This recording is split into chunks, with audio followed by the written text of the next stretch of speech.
Shalom Bapak Ibu Saudara yang terkasih dalam Tuhan Yesus Kristus. Selamat pagi, selamat menikmati berkat yang daripada Tuhan yang boleh kita terima hari ini. Tentu saja sesuai dengan firman-Nya, rahmat dan kasih-Nya Ia perbarui, sehingga kita pun menerimanya secara baru, menyegarkan dan mendorong kita terus untuk berjalan bersama dengan Allah pencipta kita. Mari saat ini kita berdoa memohon pertolongan Tuhan supaya dalam keteduhan ini kita bisa menikmati hadirat-Nya. Mari berdoa. Ya Tuhan, kami bersyukur kepada Engkau karena kami boleh menikmati hal-hal yang baik di dalam kehidupan kami. Bahkan kami dimampukan untuk memaknai hal-hal yang kami anggap buruk dari perspektif dan sudut pandang firman Tuhan. Dan pada pagi hari ini kami kembali mengakui kebutuhan kami akan Engkau ya Tuhan.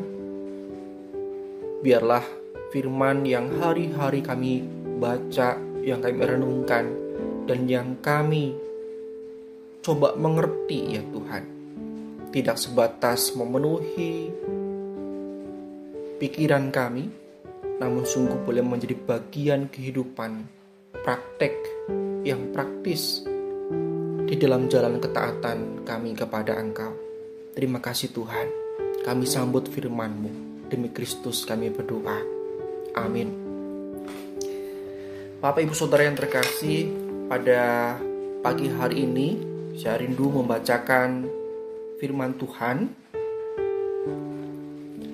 dari Yeremia pasalnya yang ke-23. Sejatinya kita perlu memperhatikan dari ayat 1 sampai yang ke-24. Namun saya akan membacakan ayatnya yang ke-5 sampai yang ke-8 saja. Yeremia 23 ayat yang ke-5 sampai 8, beginilah bunyi firman Tuhan. Sesungguhnya waktunya akan datang, demikianlah firman Tuhan, bahwa aku akan menumbuhkan tunas adil bagi Daud.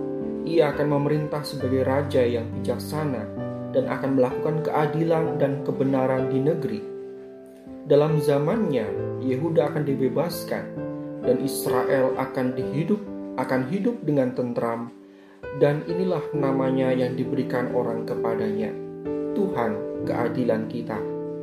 Sebab itu, demikianlah firman Tuhan, sesungguhnya waktunya akan datang bahwa orang tidak lagi mengatakan, demi Tuhan yang hidup yang menuntun orang Israel keluar dari tanah Mesir, melainkan demi Tuhan yang hidup yang menuntun dan membawa pulang keturunan kaum Israel keluar dari tanah utara dan dari segala negeri kemana ia telah mencerai-beraikan mereka. Maka mereka akan tinggal di tanahnya sendiri. Bapak Ibu Saudara yang terkasih di dalam Tuhan Yesus Kristus, bagian firman Tuhan hari ini adalah tentang janji ya tunas Daud, yaitu Yesus Kristus yang dinubuatkan oleh Nabi Yeremia di tengah-tengah nubuatannya akan penghukuman bagi Yehuda. Sorotan yang diberikan pada bagian pasal ini adalah tentang kegagalan ya para gembala, para raja, para pemimpin yang gagal menggembalakan domba-domba, yaitu orang-orang Yehuda.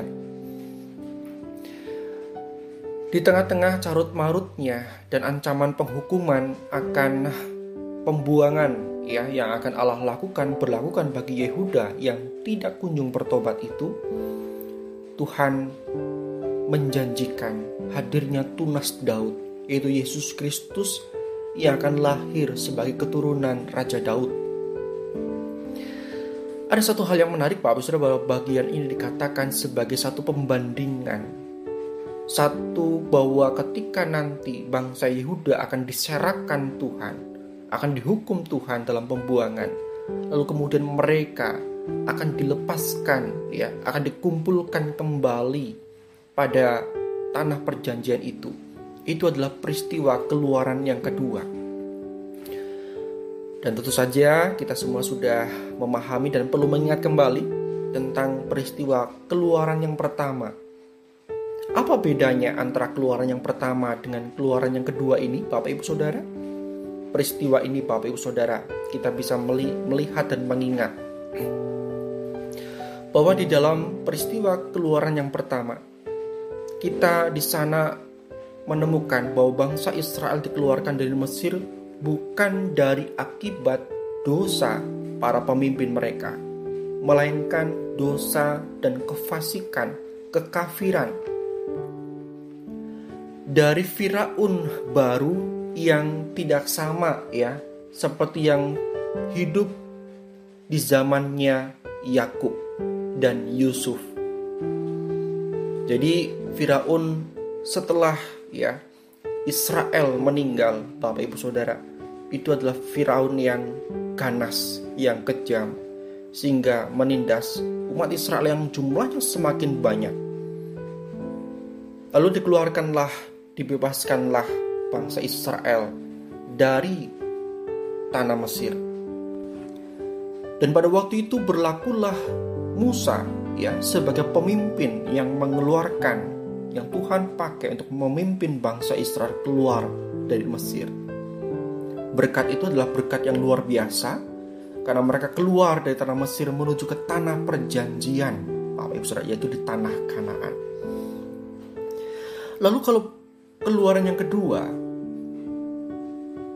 yaitu ketika bangsa Yehuda nanti akan diserahkan oleh Tuhan ke berbagai negeri sebagai umat yang dibuang, itu benar-benar adalah baik pemimpin Yehuda maupun juga rakyat Yehuda adalah orang-orang yang berdosa, yang telah memberontak kepada Allah.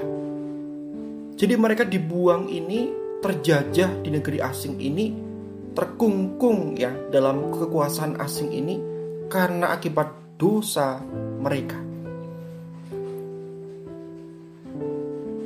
Lalu kemudian peristiwa keluaran yang serupa terjadi, yaitu bahwa pada waktunya nanti Allah akan mengumpulkan rakyat Yahudi yang terserak itu dari berbagai arah negeri itu kembali ke tanah perjanjian. Jadi kalau di keluaran pertama, bangsa Israel ketika keluar dari Mesir, mereka tidak tahu ya, artinya masih samar-samar itu tanah perjanjian letaknya di mana. Sementara di keluaran yang kedua, ketika mereka akan kembali dari negeri yang terserak itu, mereka akan kembali ke tanah yang jelas, yaitu tanah perjanjian. Ada satu hal yang Bapak sudah perlu kita perhatikan. Berkat keluarnya bangsa Israel dari tanah Mesir ke tanah perjanjian, itu adalah berkat yang luar biasa. Tetapi keluaran bangsa Israel, bangsa Yehuda ya, dari tanah pembuangan ke tanah perjanjian sebagai akhir dari penghukuman yang Tuhan berikan kepada mereka karena dosa-dosa mereka, maka kita bisa mengatakan bahwa berkat di dalam peristiwa keluaran ini, keluaran yang kedua ini lebih besar.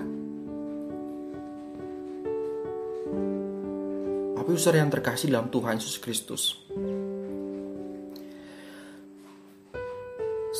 saya mengajak kita untuk kembali memikirkan, tiap hari kita mengaku dosa di hadapan Tuhan. Bahkan pertama kali ketika kita berjumpa dengan Kristus, kita mengaku dosa, barangkali dosa yang paling menjijikan, paling mengenaskan, yang kita rasa itu paling menyakiti hati Tuhan. Kita aku itu di hadapan Tuhan. Inilah satu anggapan yang barangkali juga dalam sedikit banyak juga keliru ya Bapak Ibu Saudara, bahwa kalau cuma ngomong kotor ya itu dosa kecil lah ya, begitu, nggak perlulah kita berduka sampai menangis begitu ya, seperti itu. Tapi kalau kita menyebut seseorang pernah berzina, seseorang pernah membunuh, wah itu kalau bertobat itu harus nangis-nangis, kelihatan sedihnya, kelihatan dukanya Bapak Ibu Saudara ya. Ini suatu hal yang keliru Bapak Ibu Saudara ya. Sebab dosa adalah, setiap bentuk perbuatan dosa adalah menyakitkan bagi Tuhan. Sehingga Bapak Ibu Saudara, benar bahwa ketika kita semakin menyadari bahwa kita berdosa di hadapan Tuhan, bahkan ketika kita dilepaskan dari penghukuman, Allah masih menyediakan dan menunjukkan kepada kita kasih karunia-Nya, anugerah-Nya. Kita dikumpulkan kembali dalam dekapan tangan-Nya. Kita diberikan jaminan pengampunan dosa. Maka kita mengatakan bahwa berkat itu sungguh sangat besar. Bahkan semakin hari semakin akan terlihat lebih besar berkat itu yang daripada Tuhan. Itulah sebabnya setiap minggu, bahkan di dalam doa-doa kita mengakui dosa kejatuhan kita, Bapak Saudara, kepada Tuhan. Supaya kita semakin, itu bukan hanya kata-kata klise, kata-kata yang mempermainkan, yang penting saya sudah punya jaminan, yang penting saya mengaku dosa, toh saya juga punya jaminan pengampunan dosa. Bukan semacam itu Bapak Saudara. Tapi semakin kita mengaku dosa, kita semakin sadar bahwa itu kita lakukan bukan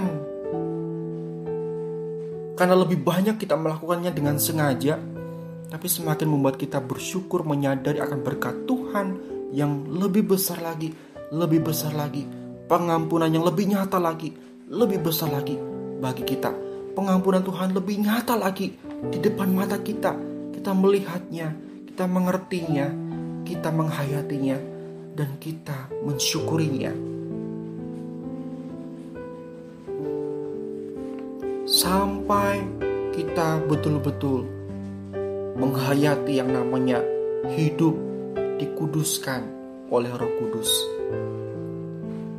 Pemulihan Tuhan bukan hanya berlaku hari ini ketika kita yakin bahwa kita adalah orang-orang yang telah ditebus dan telah dihapus dosanya.